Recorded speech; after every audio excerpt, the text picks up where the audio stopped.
Welcome. How to change cane backs on dining chairs. Cane is a type of woven fiber that is used to cover the seats and backs of chairs. This fiber holds up well unless a sharp object or heavy weight create a hole. Once there is a hole in the cane, it is better to replace all of the cane rather than try to fix a small area.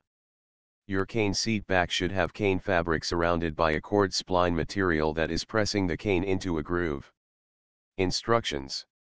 Things you'll need: cane fabric, spline, bucket, utility knife, screwdriver, pliers, chisel, hammer, scrubber and towel, clothespin, wood half, carpenter's glue, wood block. 1. Place cane fabric and spline in warm water to soak for at least 1 hour, to make both pliable and able to be worked. 2. Cut along the spline all the way around the chair seat back. Cut through the glue that attaches the spline and fabric to the chair. Locate the end of the spline inside the groove in the seat back.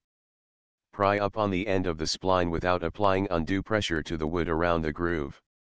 It is important to not damage the wood or the groove in any way. Pull with pliers once you have enough spline to grip. 3. Cut through the center of the seat back fabric that remains on the chair and discard the remains.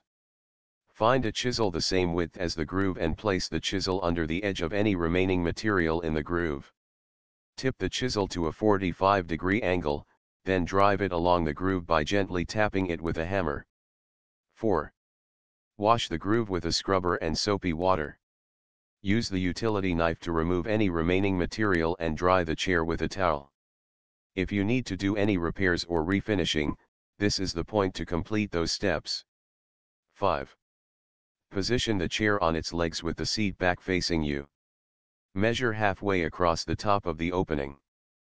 Place a piece of painter's tape vertically, in the middle of your mark. Measure halfway across the bottom of the opening and place tape vertically in the middle of the mark. Use a level at the approximate center and draw a vertical line on each tape. This will give you a straight guide line. 6. Remove your fabric from the water in which it was soaking. Position your fabric over the opening so that the weave is straight.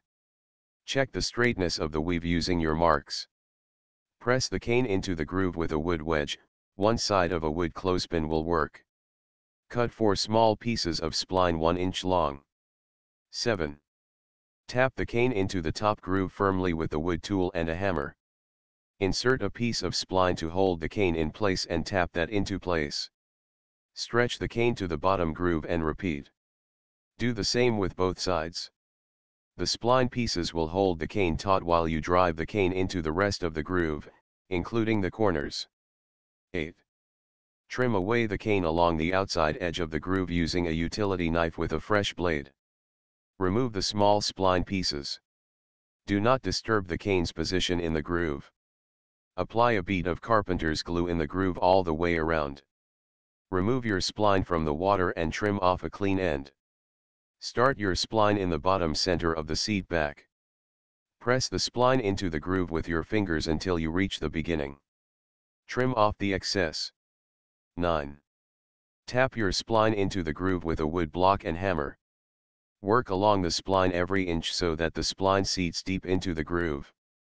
Allow the glue to dry for 24 hours before using the chair. Tips and warnings. Cane can be stained or painted after it is installed. Resources. Read this article in UK English. Thanks for watching. Bye.